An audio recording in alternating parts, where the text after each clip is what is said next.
Há 3 grandes mudanças no pensamento ocidental que fizeram o homem entender duramente que ele não era o centro do universo. Freud as chamou de as 3 cicatrizes do narcisismo humano. A primeira foi com Copérnico. Descobrimos com ele que é a Terra que gira em torno do Sol e não ao contrário. A segunda foi com Darwin, com quem aprendemos que o homem é descendente do macaco e não de um deus. Finalmente, a terceira cicatriz foi promovida pelo próprio Freud ao mostrar a existência do inconsciente, ou seja, não somos senhores das nossas razões. Perceber que muitas de nossas decisões e reações não obedeciam a um comando voluntário foi uma ruptura tremenda. Fazemos análise para descobrir por qual janela vemos o mundo, muitas vezes de uma forma congelada, tentando nos defender de nossas angústias, dúvidas e desejos disruptivos. A psicanálise nos desperta. A maioria das pessoas entende a psicanálise como uma forma de tratar doenças psíquicas, como a depressão, o pânico, o estresse, a angústia, os problemas de autoestima ou de relacionamento. E isso é verdade. Mas é importante saber que, mais além dos sintomas, a psicanálise visa a essência do sujeito, do qual as manifestações de sintomas são apenas expressões temporárias. A psicanálise retira a pessoa de sua trincheira do medo de existir, possibilitando que ela passe para o entusiasmo da criação responsável. Em consequência, o psicanalista não é contra as medicações, podendo se valer delas como meio, mas não como fim. A psicanálise também lida com os problemas de forma bem diversa que os livros de autoajuda ou as religiões. Visa a singularidade do sujeito e evita soluções padronizadas para que cada um de nós seja capaz de qualificar a sua vida. Começa agora a aula magna Psicanálise, a ciência do inconsciente.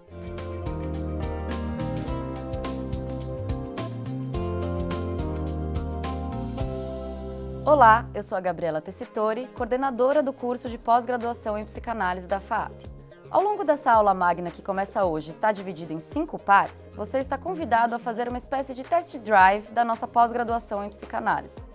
Serão 5 aulas com Jorge Forbes, Mário Sérgio Cortella, Luiz Felipe Pondé e eu. Aqui você vai ver como a clínica de psicanálise lida com sintomas do nosso tempo, como a angústia, o estresse e a depressão. Vai ver também como o mundo mudou radicalmente nos últimos 50 anos e obrigou a psicanálise a enfrentar problemas diferentes dos tempos de Freud. O amor sob a ótica da psicanálise, uma aula ao vivo com Jorge Forbes e Mário Sérgio Cortella. A psicanálise do século XXI, segundo Jorge Forbes e Luiz Felipe Pondé. E na quinta e última aula eu mostrarei como você pode mergulhar de vez nesse universo da psicanálise. Nossa aula magna começa em instantes com uma apresentação do Jorge Forbes. Mas antes eu tenho alguns avisos muito importantes. O primeiro é que você pode conseguir um certificado de participação nessa aula magna. Basta que você participe de todas as aulas e siga as instruções que eu vou dar hoje e nas próximas aulas também. Outro ponto importante é que a gente vai ter uma prova de psicanálise que será liberada nessa quarta-feira, dia 28. Essa prova não tem o objetivo de testar se você já tem conhecimentos avançados em psicanálise.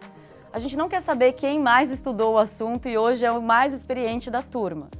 O que a gente quer medir é a sua capacidade de aprendizado sobre psicanálise. Tudo o que for perguntado na prova terá sido ensinado em nossas 2 primeiras aulas aqui, das aulas magnas. Então preste muita atenção no que será ensinado pelo Forbes, porque se você tirar 5 ou mais na prova, terá direito de cursar a pós-graduação em psicanálise da FAAP com 20% de desconto. É isso mesmo. Se você acertar metade das questões da prova, você já garante o seu desconto.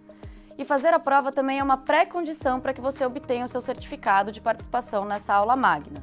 Então, fique atento aos detalhes de cada aula, vai anotando o que está sendo falado para depois você poder fazer a prova. Quem tirar a maior nota na prova também poderá ganhar uma bolsa integral na pós-graduação, mas isso é assunto para a aula de quarta-feira, quando será liberada a prova. Hoje nós também vamos dar uma bolsa de 100% para pós, mas o que você precisa fazer é outra coisa. A gente criou uma hashtag que você vai ter que escrever no campo de comentários que está aqui embaixo do vídeo. A hashtag da aula de hoje é Psicanálise para Todos. Quem escrever essa hashtag nos comentários aqui embaixo, comprova que participou dessa aula e fica apto a receber o certificado de participação da aula magna. Mas não é só isso. Quem escrever a hashtag também pode ganhar uma bolsa integral da nossa pós-graduação. Só que para isso não basta escrever a hashtag. Você tem que deixar também uma frase ou um comentário para a gente falando por que gosta da psicanálise. Por exemplo, hashtag psicanálise para todos, Meu sonho é me aprofundar o máximo em Freud e Lacan, me tornar um psicanalista e um dia ter meu próprio consultório. Quem criar a melhor frase ganha uma bolsa de pós-graduação na FAAP. Simples assim. E por que eu tô falando em psicanálise para todos? Porque um dos mitos que existem sobre esse assunto é que o psicanalista é sempre um cara que estudou psicologia.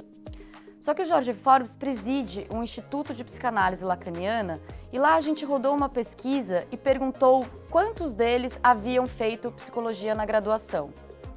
Sim, 48% de fato haviam estudado psicologia, mas também havia gente da área das artes, da literatura, do design, da medicina, das relações públicas, relações internacionais, pedagogia, direito, filosofia, marketing, jornalismo, administração, teologia, música, educação física, geografia e arquitetura. E tinha até um pessoal formado em ciência da computação, contabilidade e engenharia, acredita? Quer uma prova viva disso? Eu mesma sou formada em cinema aqui pela FAAP e hoje atuo como psicanalista, atendendo pacientes e tenho minha própria clínica. Foi o próprio Freud quem tratou desse assunto num texto chamado A Questão da Análise Leiga. Lá, o Freud diz que a formação do psicanalista é uma formação à parte da formação do psicólogo ou mesmo do médico. De fato, a maior parte dos analistas vem dessas formações, mas elas não são obrigatórias, segundo o próprio Freud. Agora que você já entendeu que não precisa ter sido psicólogo para virar psicanalista, vamos voltar à hashtag, então? Psicanálise para todos? Pause esse vídeo e coloque agora mesmo Psicanálise para Todos no campo dos comentários aqui embaixo, dizendo por que você adora psicanálise, que daí você já fica elegível a ganhar uma bolsa integral de pós-graduação. Bom, esses eram os avisos de hoje. Agora, a primeira aula com Jorge Forbes vai começar. Jorge Forbes é psicanalista e médico psiquiatra. Na década de 70, seguiu os seminários de Jacques Lacan, em Paris, e foi um dos introdutores da psicanálise lacaniana no Brasil. Criou e apresentou o programa Terra 2 na TV Cultura, que recebeu o prêmio da APCA de melhor programa da televisão brasileira em 2017. Ele preside o IPLA, o Instituto da Psicanálise Lacaniana, e dirige a Clínica de Psicanálise do Centro de Genoma Humano da USP. Escreveu mais de 10 livros, tendo recebido o prêmio Jabuti por Inconsciente e Responsabilidade, Psicanálise do século XXI. Na aula de hoje, Forbes fala sobre as transformações do mundo pós-moderno e como isso afeta o comportamento das pessoas. Com vocês, Jorge Forbes. Olá! Vamos trabalhar hoje as principais questões que as pessoas fazem a respeito da psicanálise. Eu recolhi algumas bastante básicas, mas eu acho necessárias que a gente converse nessa aula magna em 5 reuniões que nós estamos tendo, que antecede a nossa pós-graduação de psicanálise, a psicanálise do século XXI na FAAP. Então eu coloquei certas perguntas assim, desde a primeira básica, o surgimento da ideia de psicanálise em Freud, o que é que o inspirou a criá-la, quem é o analista, como é que ele se forma, quem é o analisando, quais são as razões que levam as pessoas a procurar uma análise, como é que esse analista opera? Ele interpreta, ele escuta, ele fala, ele indica, ele não indica. Como é que é o fazer do analista? Quantas sessões? Como é que ele cobra? Como é que ele se formou? Como é que se forma um psicanalista? E quando é que eu procuro uma análise? Quando é que eu termino uma análise? Vamos até Viena, 1882, outubro. O jovem Freud, 26 anos de idade, ele nasceu em 1956, encontra com um dos maiores clínicos da sua época, Joseph Breuer. E Breuer conta, entusiasmado e ao mesmo tempo muito interrogativo para Freud, de um tratamento, mais especificamente de uma pessoa que ele teve em tratamento, e tratamento esse que se encerrou 3 meses antes, em julho de 1882.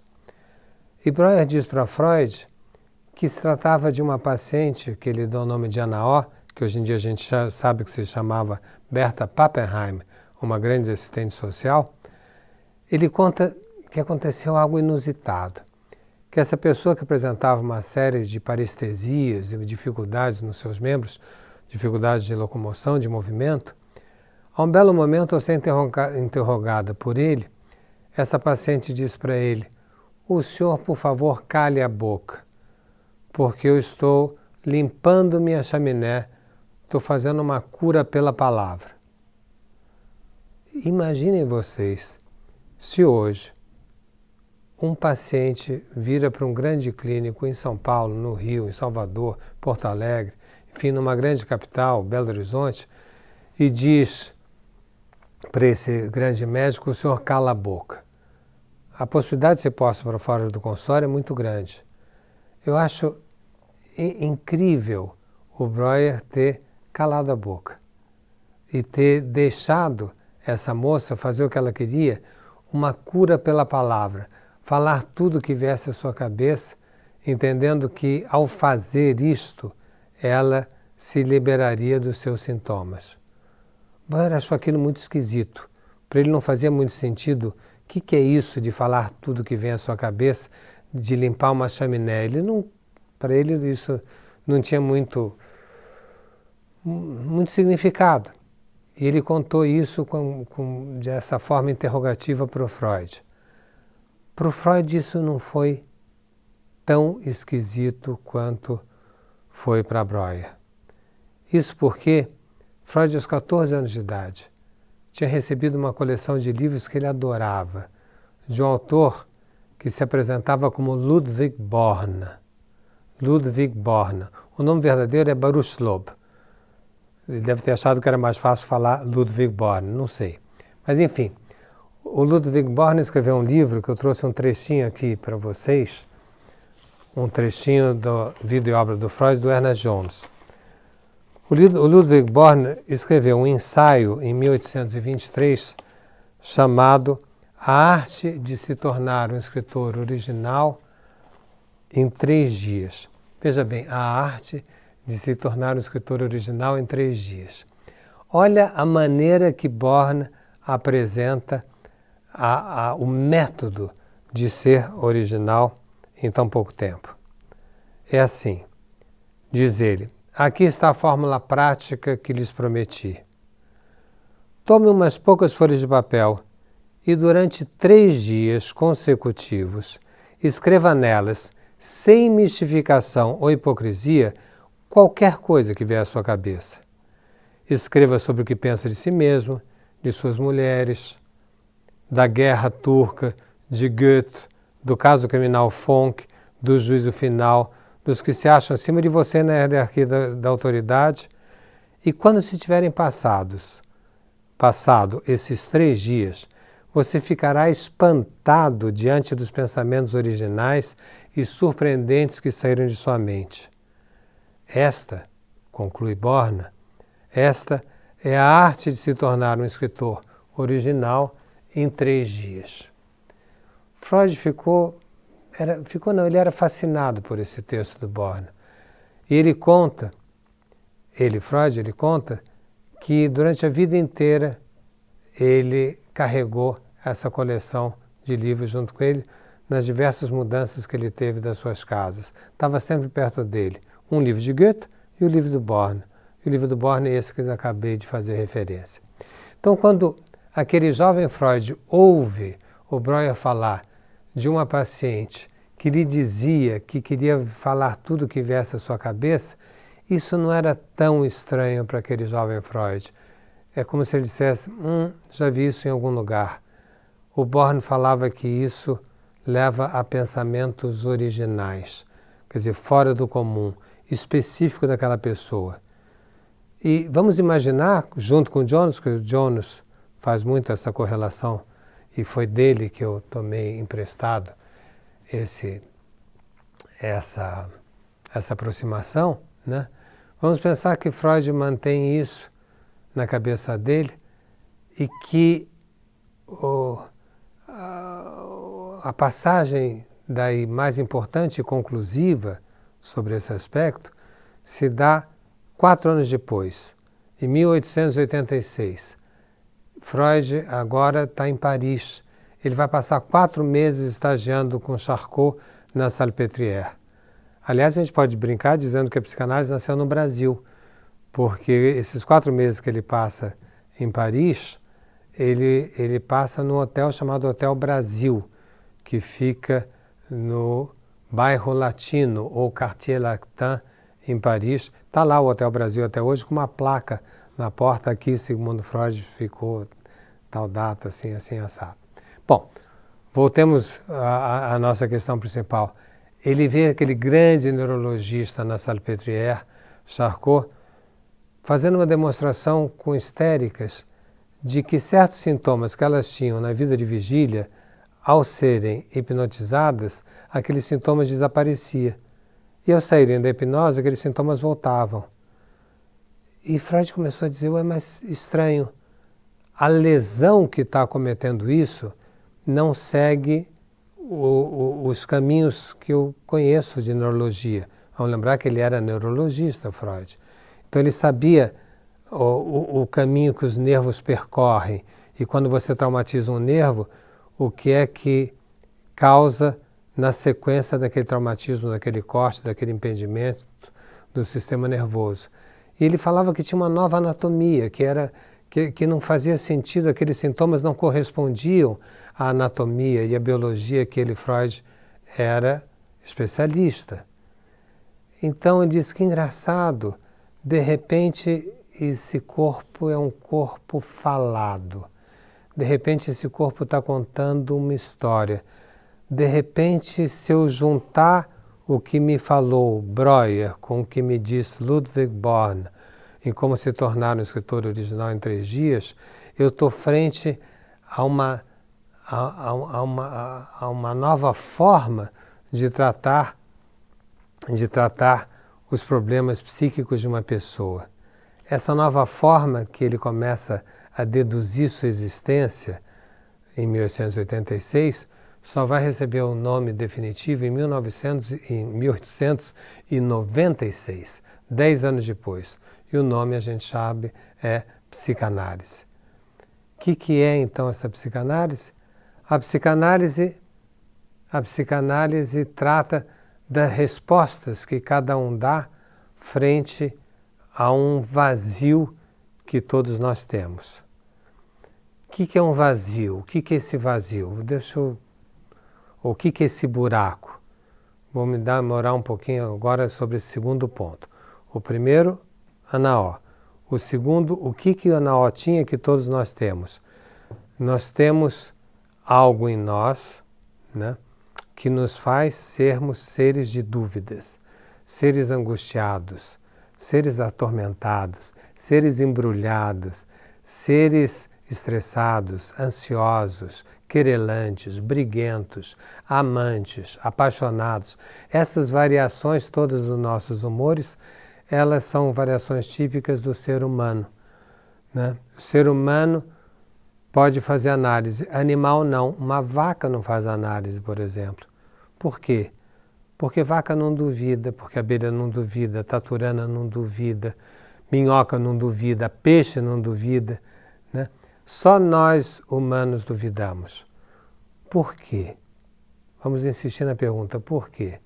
Pelo seguinte, existe uma diferença fundamental entre o humano e os animais. Os animais têm um currículo a seguir na sua vida já pré-determinado biologicamente. A pequena tartaruguinha que nasce na Praia do Forte, na Bahia, ao nascer, ela já é muito parecida com a tartarugona, sua mãe, ou tartarugão, seu pai. Ela já sabe quem ela já sabe para onde ela tem que ir, ela já sabe se alimentar, ela sabe nadar, ela sabe fazer, ela tem um programa de vida do seu nascimento até a morte desde o momento que ela nasce. Isso fez com que Sartre dissesse que no animal a essência é anterior à experiência, é anterior à existência. A essência é anterior à existência. Ela já nasce tartaruga e em seguida ela vai tartarugar pela vida sempre da mesma forma. E todos os animais são assim. Já no homem é o contrário. Olhemos os nossos filhos, olhamos um bebê numa maternidade, ele é absolutamente frágil. Ele não tem uma essência que o predetermine, nenhum de nós tem. Nós temos uma existência frágil que antecede a nossa essência, que nós vamos acumulando e modificando no decorrer da vida. Sobre esse vazio, como diria Lacan, sobre esse buraco, como diria Lacan, nós criamos histórias, nós tentamos responder, E muitas vezes a forma que nós fazemos é que criam os sintomas que depois a gente vai tratar em análise. As formas que a gente responde a isso que nos falta. Nós sabemos responder a certas necessidades, por exemplo, é necessário tomar água. Isso é uma necessidade de todos nós. Agora, se a água é quente, se é com gás, se é fria, se é moderada, se é muita, se é pouca, se eu gosto, se eu não gosto, já são variações que cada vez mais particulares de cada pessoa. E cada um de nós constrói uma resposta em torno a esse vazio. E é nesse momento que a gente vai fazer uma análise. Gente, todos nós temos o mesmo problema que a Ana.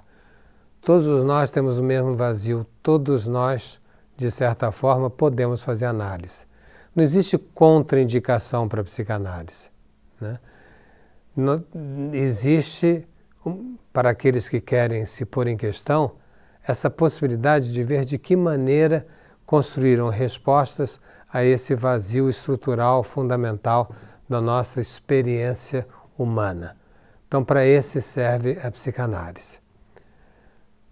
Vamos agora falar sobre um terceiro ponto, que me perguntam com muita insistência. Qual é a diferença entre psicanálise e psicoterapia? São várias. Eu diria mesmo não psicanálise e psicoterapia, mas psicanálise e psicoterapias. Eu diria que a ética da psicanálise é quase o avesso da ética das psicoterapias. A ética da psicanálise é quase o avesso da ética da medicina, porque as psicoterapias seguem a mesma ética da medicina. De que maneira eu poderia dizer de uma forma clara essa diferença?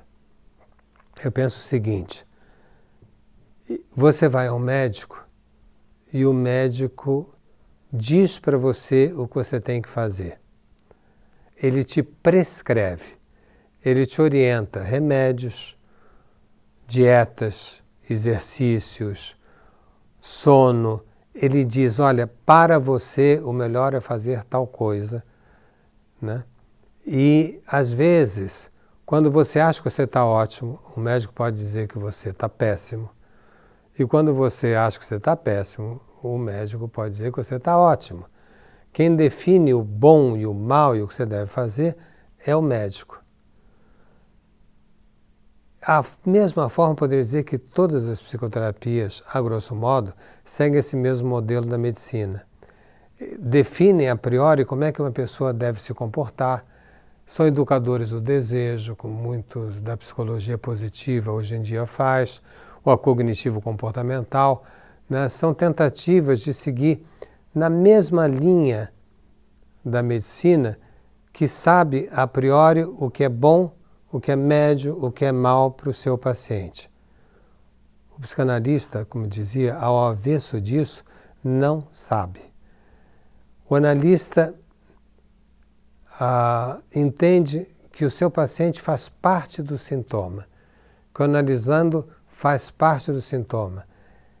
E se o analisando diz que ele está sofrendo, independente de qualquer opinião do analista, mesmo porque ele não a tem, porque não está escrito nas estrelas como deve ser, como não deve ser, o analista respeita aquilo que o analisando diz, mas um respeito interrogativo, um respeito que diz, me explique mais, me fale mais, me diga mais, até entender de que forma essa pessoa construiu esse seu sintoma.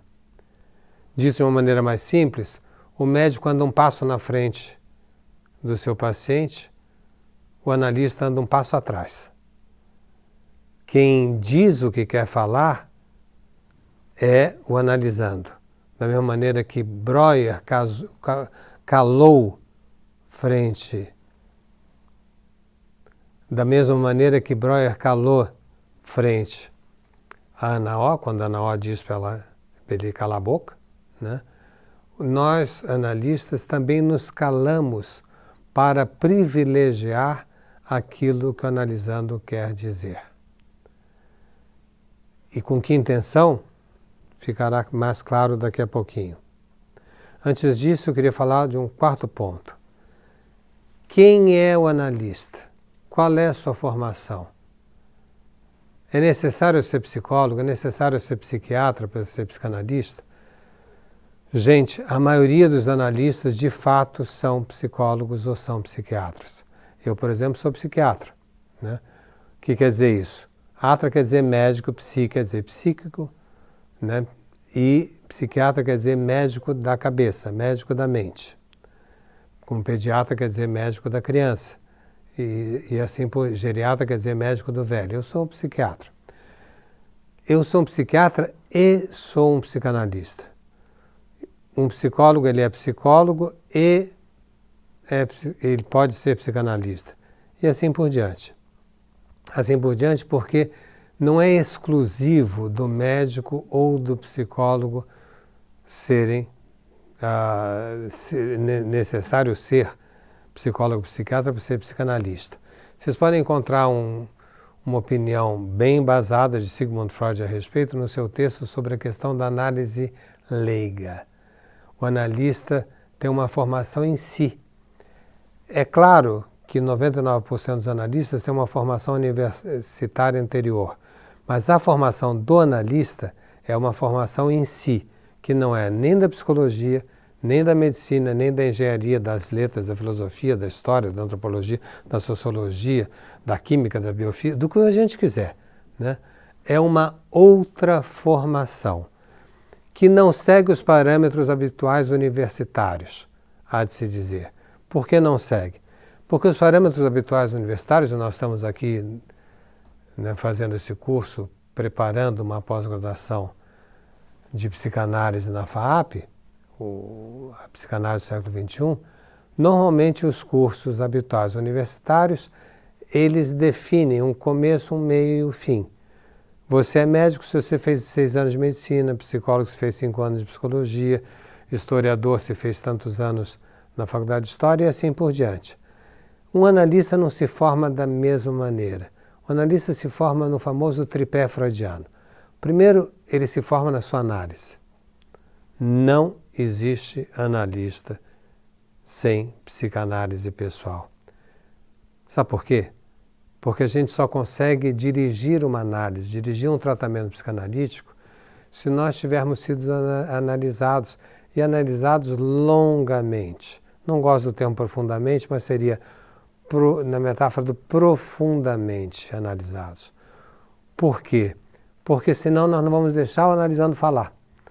Nós vamos ficar angustiados, nós vamos querer dar respostas prontas, nós vamos querer ser rolha de problema. E não é essa a nossa função.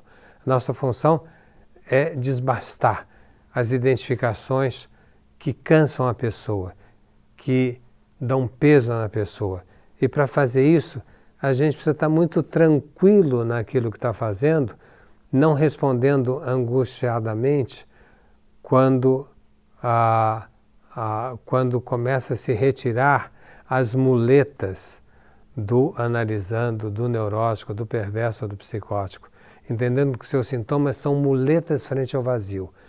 Se a pessoa não tiver tido uma análise ou estiver em análise de uma maneira bastante efetiva, nem que as muletas começarem a cair do seu analisando, ele vai lá tentar segurar e poupando, entre parênteses, a pessoa de uma experiência que não pode ser poupada, que é o contrário, que tem que ser vivida.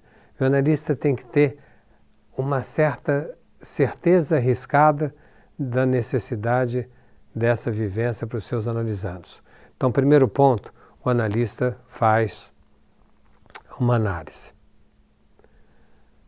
Segundo ponto, ele supervisiona a sua prática. Análise, supervisão. O que é supervisão na prática? É contar como se numa análise se conta a respeito das suas dúvidas, numa supervisão se conta a respeito das suas dúvidas quando você está dirigindo uma análise de alguém.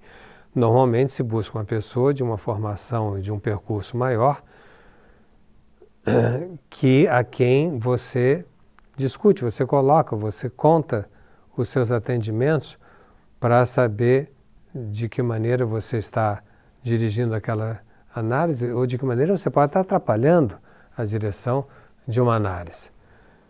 E o terceiro aspecto é o estudo, né? Então você tem a análise, você tem a supervisão e você tem os estudos.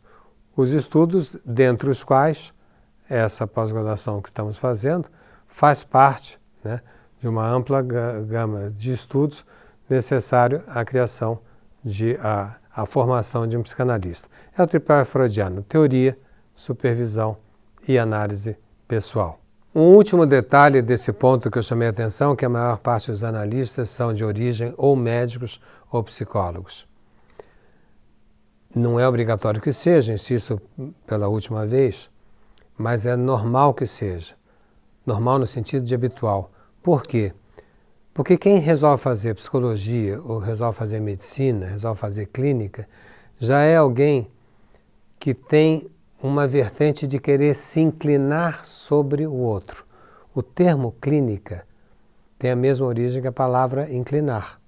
Quer dizer, você se debruça sobre o outro ser humano, você se inclina frente a um ser humano, tentando perceber, tentando entender, tentando ver o quanto você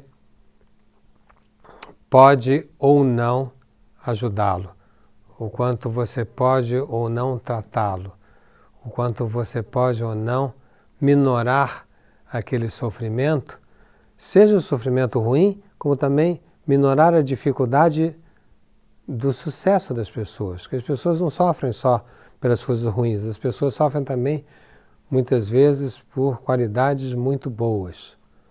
Enfim, pessoas que fazem psicologia ou medicina já têm uma tendência a quererem se inclinar.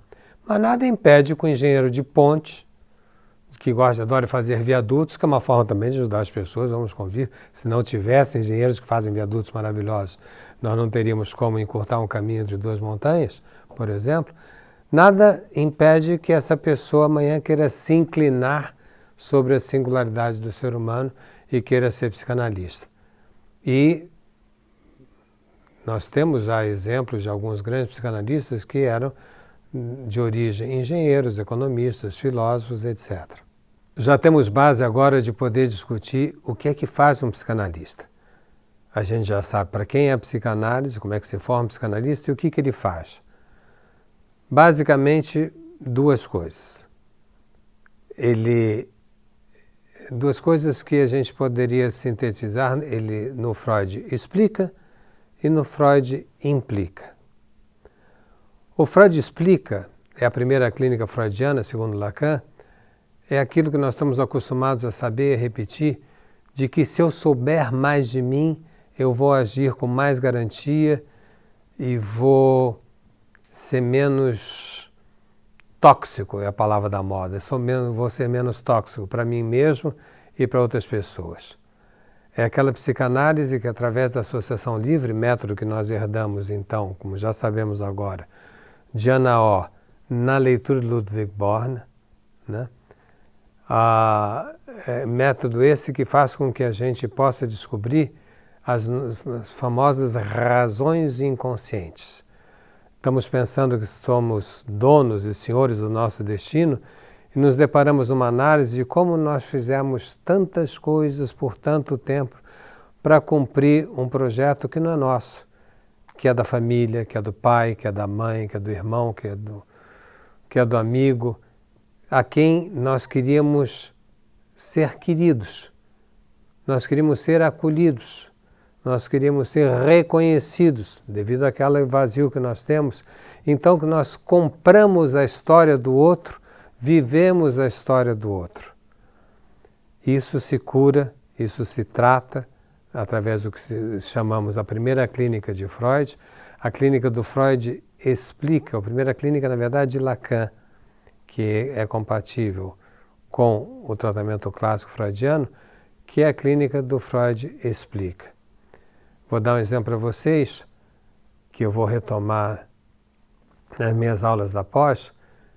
É um exemplo, portanto, que eu vou falar muito rapidamente, mas me lembro de uma pessoa que para ela foi muito importante ela descobrir em análise, nas sessões X, no primeiro ano do seu tratamento, que o sintoma dela, que era um sintoma que incomodava muito, todas as vezes era uma mulher muito bonita, muito inteligente, muito cheia de vida, muito apaixonada, mas as paixões e os amores dela nunca davam certo, porque toda vez que ela começava um relacionamento, na hora que o relacionamento começava a se fixar um pouco mais, ela tinha quase uma premência de romper esse relacionamento. E isso só ficou claro para ela na história dela a partir de um fato inusitado. Ela começa a falar em uma das suas sessões o fato de estar usando sandália. E ela não era de São Paulo, ela veio do Nordeste. Ela dizia assim, é a primeira vez que eu estou usando sandália aqui em São Paulo. Gente, a partir dessa sandália e a partir de um sonho que ela teve com uma tia, que há muito tempo ela não se lembrava, tia irmã da mãe dela, ela descobriu nas relações da Associação Livre da sua análise que de sandália ela foi para a primeira visita que ela fez aos 14 anos de idade à sua tia no interior de São Paulo e descobriu, por um espanto, uma criança cheia de interrogações, achando que aquela tia era uma presidiária porque apareceu num convento atrás das grades. E aí ela ficou sabendo da sua mãe que aquela tia era uma carmelita dos pés descalços. Essa moça tinha incorporado, ou seja, se feito corpo, né? Por razões que eu não vou desenvolver agora aqui, mas ela estava encenando em sua vida o projeto de vida da tia dela, da irmã, da mãe dela. Descobrir isso em análise foi fundamental, evidentemente, para ela romper essa identificação e para liberar o seu sintoma que a tinha trazido para a análise. Isso faz parte, isso é um exemplo entre inúmeros que nós temos depois de 100 anos e 120 anos de psicanálise, do Freud explica. Nós temos, eu dizia agora há pouco, a primeira clínica de Lacan corresponde ao Freud explica. Nós temos uma segunda clínica de Lacan, uma segunda clínica que várias pessoas me mandam perguntas querendo saber, mas o que é essa psicanálise do real? Aqui tem um termo novo que eu não pus até agora nessa nossa conversa, que é real. A primeira clínica é uma clínica do simbólico, aonde o simbólico no sentido que existiu uma história por trás da história dessa paciente que eu acabei de falar. Existe uma outra clínica onde não tem uma história por detrás. É uma clínica que começou a ser desenvolvida por Lacan e que Lacan não terminou esse desenvolvimento. Lacan morre fazendo o desenvolvimento dessa segunda clínica, ele morre em 1981, né? E nos deixa, como Gaudí nos deixou, uma obra a ser continuada no que se chama a clínica do real. O que é a clínica do real? A clínica do real diz respeito que a gente sofre de reminiscências, como diria Freud, sofre de histórias que assumimos dos outros, mas a gente também sofre daquilo que não consegue fazer história, daquilo que não tem nome nem nunca terá, como diria Milton e Chico. E hoje em dia, sobretudo depois da mudança de Terra 1 para Terra 2, da modernidade para a pós-modernidade, de um mundo sólido para um mundo líquido, isso fica mais evidente. Fica mais evidente a presença desse vazio que está me acompanhando desde o começo desse nosso encontro hoje. Então isso chama-se a clínica do real, onde você não busca tanto explicar, porque não tem o simbólico, mas você busca implicar no real. E, insisto, real não é realidade. Real é aquilo que não tem nome, né? Nunca terá, que a gente se depara e que a gente vê que a gente tem que, não tendo um nome, a gente tem que inventar uma solução, e é melhor que ela seja de cada um de nós e não uma solução preta por ter. Exemplo, também vou trabalhar isso com muito detalhe na nossa pós-graduação. Exemplo, analisando não é bem analisando, foi um primeiro encontro de uma pessoa num trabalho que eu faço com Maiana Azats na clínica de psicanálise que eu criei a convite dela no Centro de Genoma Humano da Universidade de São Paulo. Chega uma pessoa para se entrevistar com ela, que é geneticista, que é titular de genética da Universidade de São Paulo, e comigo, com um diagnóstico prêt-à-porter, um diagnóstico preparado. Se a pessoa está com dificuldade de andar, está triste, está bêbada, está alcoolizada e está usando drogas, então ela está com uma depressão grave. Segundo um diagnóstico padrão que é dado, não que eu concorde. Mas essa pessoa que veio com muita esperança de ter um conhecimento maior sobre o seu sofrimento, da chefe da genética e do chefe da clínica psicanalítica e do chefe da clínica psicanalítica do Centro de Genoma Humano, essa pessoa, ao sentar na minha frente, ela disse assim com uma certa dramaticidade: o senhor pode imaginar, doutor, o que seja cada manhã eu morando sozinho no apartamento na Praça da Sé, no centro de São Paulo, olhar a porta do banheiro, que não é muito distante de mim, e não saber, ao palpar a bengala ao lado da minha cama, não saber se ainda terei formas de dar os passos necessários da minha cama até o banheiro. O senhor tem uma ideia do que seja isso? E a pessoa me olhou fixamente, esperando a grande ideia do diretor da clínica de psicanálise, a grande ideia da professora de genética, e eu não dei grande ideia. Me aproximei mais dele, nós estávamos sentados cara a cara, e disse: eu não tenho a menor ideia. Veja, gente, é o oposto da minha posição, isso quer dizer que o analista trabalha nas duas frentes, no simbólico e no real. É o oposto da minha posição frente à paciente que eu citei agora há pouco. Nela, eu animava, eu propiciava o método de Born de falar tudo que vem à sua cabeça, entendendo que alguma história seria construída como foi da tia Carmelita. Agora, é uma posição não de uma história a ser recuperada, mas de um real a ser enfrentado. Quando eu digo para essa pessoa, eu não tenho a menor ideia. No primeiro segundo, isso é vivido com uma certa crispação, como foi dessa pessoa. Olhou para mim de uma forma agressiva, que me fez pensar ali naqueles 10 segundos que ele talvez fosse me dar uma bengala na cabeça, uma bengalada.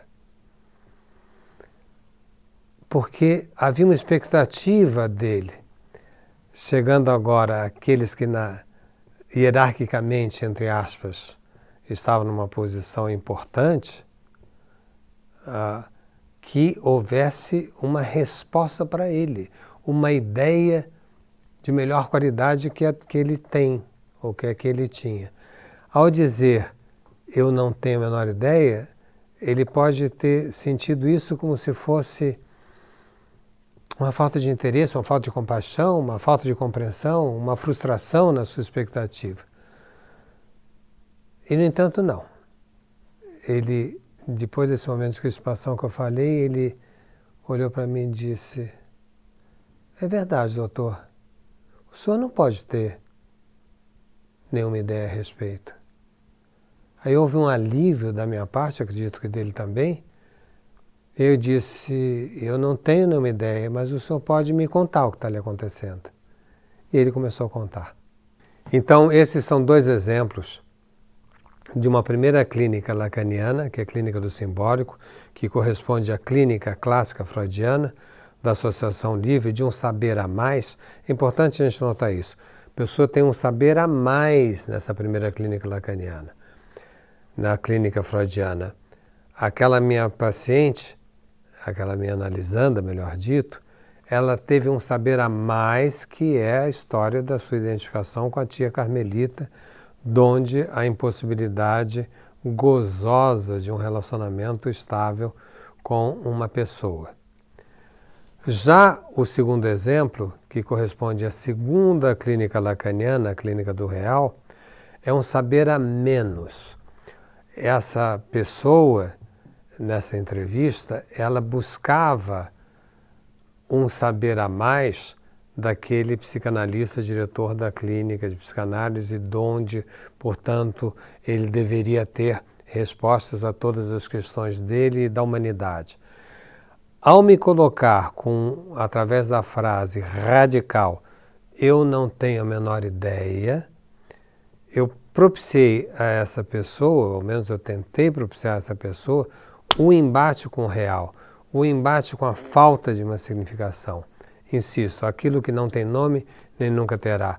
E frente ao que ele poderia contar. E poderia contar de uma forma melhor do que aquela que ele tinha feito até então. Porque as formas que ele usou para contar o tinham levado ao alcoolismo, à cocaína, a perder relação com sua família e naquela semana ter perdido a sua mulher. A partir desse momento, a partir dessa intervenção, foi possível ajudá-lo a um reposicionamento muito importante na sua vida e, enfim, não vai dar para comentar agora, mas foi impressionante a diferença e pode dizer mesmo, a rapidez com que essa pessoa mudou completamente a sua vida, a partir do momento que ela deixou de ter um sofrimento prêt-à-porter, mas passou a ter um enfrentamento responsável e singular que ele era um homem, que ele conseguiu. Muito bem, gente, vamos agora falar um pouco sobre as questões ditas mais pé no chão. Não acho nada pé no chão. São questões fundamentais, mas que as pessoas mais comezinhas, tipo número de sessões, tempo de cada sessão, pagamento, como é que isso é feito? Dá-se o nome de sessão aos encontros habituais entre uma pessoa, entre o analisando e o analista. Quantas sessões por semana uma pessoa deve ter? É muito variável. A gente diz na Associação Mundial de Psicanálise, teve um congresso inclusive sobre isso, que dizia que a análise tem princípios, mas não tem standard. Então não tem um número de sessão fixa.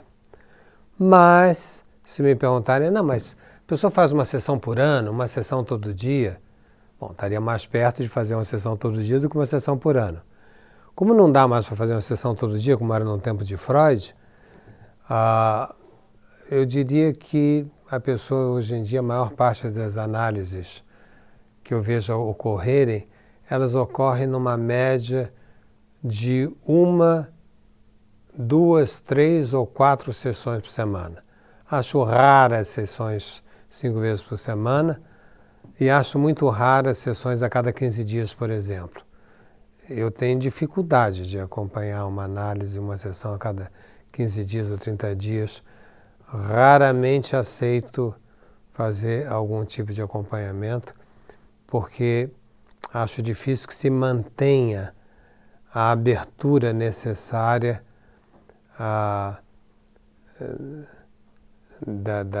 dessas respostas que a pessoa dá ao seu vazio. Elas, com um intervalo grande entre as sessões, elas se fecham, como se fosse uma ferida que se fecha e fica pior, faz um queloide. Então, às vezes, não é bom ter poucas sessões, porque você mexe em algo que você não vai trabalhar em cima, então não vale a pena, literalmente. Então, eu diria que nos dias de hoje se faz, em média, de 1 a 4 sessões por semana, funcionando relativamente bem com 4, com 3, com 2, com 1 sessão por semana. O mesmo raciocínio, de certa forma, vale sobre a questão do tempo. Qual é o tempo de uma sessão? Será que é 50 minutos? Será que é 45 minutos? Isso é uma definição psicanalítica? Não vejo dessa maneira. Acho mais interessante acompanhar Lacan quando ele pega o tempo que funcionava como se fosse um alambrado na psicanálise, ou seja, o tempo estanque de 50 minutos é um alambrado, ele não entra no jogo, ele não intervém na direção do tratamento. E acho interessante quando Lacan intervém fazendo com que o tempo seja participante. De que maneira ele faz isso? Ele faz isso precipitando o tempo. O que quer dizer? Quer dizer o seguinte, que de certa forma todos nós, e principalmente alguns tipos de neurose, querem mais tempo para decidir, mais tempo para concluir, quer dizer, achando que com mais tempo vai saber mais e vai ter uma decisão mais garantida. E o que a gente percebe em psicanálise e percebe na concepção que levou à psicanálise, que o ser humano tem uma estrutura fundamental em buraco, fundamental em desejo, ele é um ser incompleto do nascimento até a sua morte, ele está sempre se subjetivando, está sempre em construção, né? Que qualquer definição é uma definição precipitada, porque poderia ser sempre outra, não é uma conclusão final, são verdades temporárias que a gente atinge. E nesse sentido, Lacan começa a manejar o tempo no sentido de comprimi-lo, no sentido de levar a pessoa a uma decisão precipitada sem a paralisia da angústia. Então o analista faz um trabalho também em relação à angústia para possibilitar que o analisando possa suportar decisões precipitadas. Precipitadas, o que quer dizer esse termo? Quer dizer, precipitadas em termo aquela espera que ele gostaria de ter para ter uma definição garantida. Então, o tempo, no sentido de Jacques Lacan, no sentido da orientação lacaniana, ele também faz parte da análise, possibilitando a isso que eu acabei de dizer, a que as pessoas possam se decidir de uma maneira menos procrastinadora, menos demorada, menos adiada, né? E que saibam que realmente toda decisão incorre em risco. E é bom que a pessoa viva isso numa análise através do manejo do tempo. Isso pode ajudar muito a sua análise de que ela tenha uma resposta mais criativa e responsável. Analista dá remédio, analista não dá remédio, analista é contra remédio. É gozado as pessoas pensarem que nós temos algo muito contra os remédios. Eu, ao menos, não tenho nada contra os remédios. Eu sou médico, eu poderia receitar, não receito normalmente, já vou dizer por quê, mas não tenho nada contra os remédios. Acho que, bem indicados, os remédios são formidáveis e podem ajudar a momentos importantes de uma análise. Momentos de desagregação, momentos de depressão, momentos de grande ansiedade, por que não usar um remédio indicado? O que eu me pergunto é se o próprio analista deve, quando ele pode receitar, que é o caso do analista que também é médico, se quando o analista pode receitar, se ele deve ou não receitar. Vou dar minha opinião sobre essa questão. Acho que é complicado quando o analista assume completamente a medicação. Por quê? Porque, como dito agora há pouco, quando eu diferenciava a psicanálise das psicoterapias, a ética analítica, a ética da psicanálise é uma ética de responsabilidade, de invenção, de solução e de responsabilidade sobre essa invenção. A ética médica é a ética da prescrição, a ética de dizer ao paciente você deve fazer isso, você deve usar tal remédio para tal sintoma, de tal maneira, com tal frequência, etc. Colide um pouco com a postura do psicanalista, que, como eu disse antes, não anda um passo na frente do analisando, anda um passo atrás. Definir para ele o que ele deve ou não fazer do ponto de vista de remédio, pessoalmente prefiro ter colegas associados ao meu trabalho, ter colegas a quem eu possa indicar a um psiquiatra que faça a medicação que eu acredito que aquela pessoa possa se beneficiar. Então, eu indico com frequência, evito eu mesmo a me responsabilizar pela medicação, a não ser quando é uma coisa, uma manutenção ou um pedido de receita de um tratamento já em curso, onde não esteja em mim a responsabilidade de dizer você tem que fazer isso ou fazer aquilo. Concluo.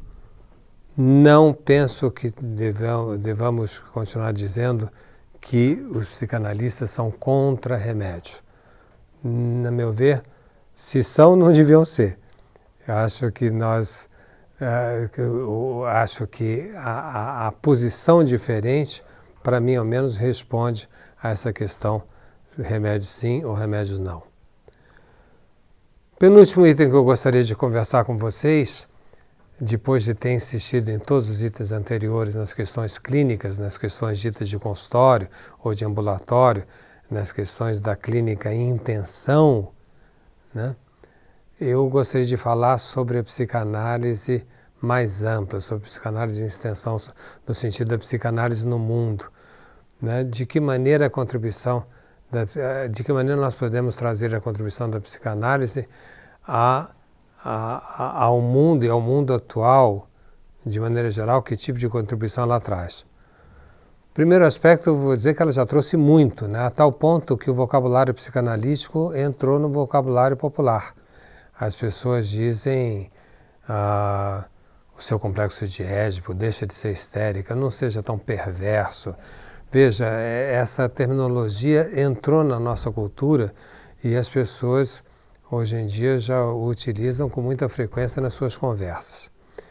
Isso é o Freud explica, isso é o que eu chamei da primeira clínica, o que eu chamei de primeira clínica de Lacan. Eu fiz alusão à primeira clínica de Lacan agora há pouco. E hoje em dia, a psicanálise, fora essas grandes contribuições para a civilização que ela já trouxe, ela teria novas? Acho que sim. Qual?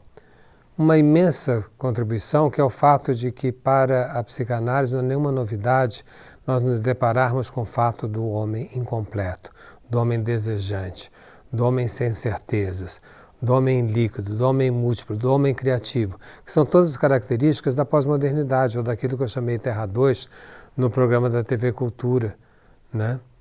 Que foi uma das aplicações desse conceito que eu propus. Por que eu fiz o programa da TV Cultura? Que eu entendo que é uma das formas de aplicação da psicanálise, além da psicanálise do consultório ou da psicanálise ambulatorial. Porque a psicanálise pode colaborar com as pessoas, pode ajudar as pessoas a encararem essa nova época, não com medo, não com vontade de voltar atrás ou buscar velhos remédios para novos sintomas que a gente está se deparando. Terra 2, esse momento atual, aflige muitas pessoas. Por quê? Porque nós estamos acostumados durante muito tempo a viver uma vida padronizada e a gente se acostumou ou a se identificar ao padrão ou a ser rebelde ao padrão. E hoje em dia é diferente, hoje em dia nós temos uma vida múltipla. Frente a 10 opções, nós sabemos que se escolhemos uma, a única certeza que a gente tem é perder 9. Então as pessoas estão recuando, estão ficando reacionárias no sentido de uma ação de marcha ré, de uma ação para trás.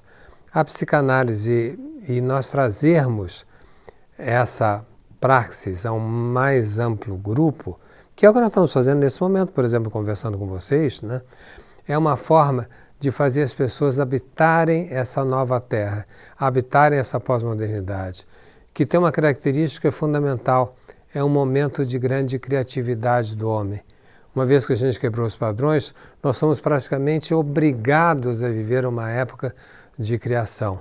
E a psicanálise, com seus conceitos, com a sua explicação, com a sua incidência no mundo, a meu ver, é a praxis mais preparada para gerar respostas a um mundo desbussolado como é o mundo Terra 2. Finalmente, gente, uma última palavra sobre quem vai fazer a análise e como é que uma análise termina.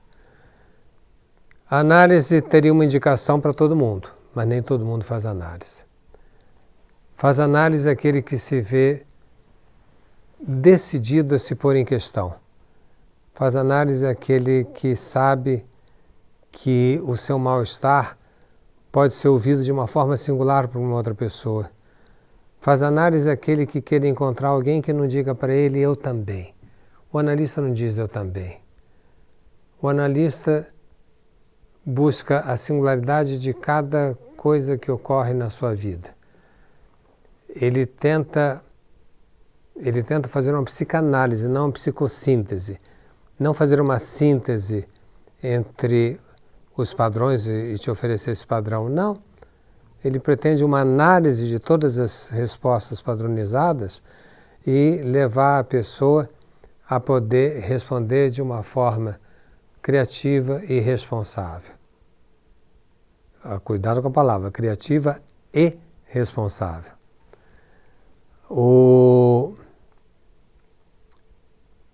As pessoas, muitas vezes no momento da vida, se sentem tocadas e sabem que Freud inventou essa coisa chamada psicanalista para operar essa mudança em suas vidas. E quando é que uma psicanálise termina? É difícil a resposta, porque se eu tivesse uma resposta geral, eu padronizaria o final de análise. E não é padronizado. Lacan dá uma resposta quando vai aos Estados Unidos, na Universidade de Yale, sobre o final da análise, aparentemente fácil de falar e difícil de compreender. Ele diz assim: quando analisando está feliz da vida, isso basta. Parece quase livro de autoajuda, que é tudo o contrário do que uma psicanálise é. Mas não é, não tem nada de autoajuda. É um momento que a pessoa passa a ter uma posição de poder se responsabilizar para aquele vazio inicial, lá de Anaoc, pelo qual a gente começou hoje, passa a ter uma posição nova que não seja nenhuma das muletas anteriores, já sobejamente citadas por mim, neuroses, obsessão, obsessividade, histeria, perversões, psicoses. E quando ela consegue dar uma resposta singular, com o singular e responsável frente aos encontros da sua vida. Nesse momento, se ela quiser, a sua análise está terminada, porque já continua em si, apesar mesmo do analista. Até a próxima. Essa aula foi sensacional, não foi? Lembrando que foi só a primeira parte da nossa aula magna, Psicanálise, a ciência do inconsciente. Na quarta-feira vamos liberar a segunda conversa com Jorge Forbes. Ele vai mostrar como o analista se adaptou às mudanças sociais e tecnológicas da pós-modernidade e foi obrigado a ir além daquilo que foi criado por Freud. O Forbes costuma dizer que a vida mudou tanto nos últimos 50 anos que é como se agora estivéssemos vivendo em um outro planeta, em Terra 2.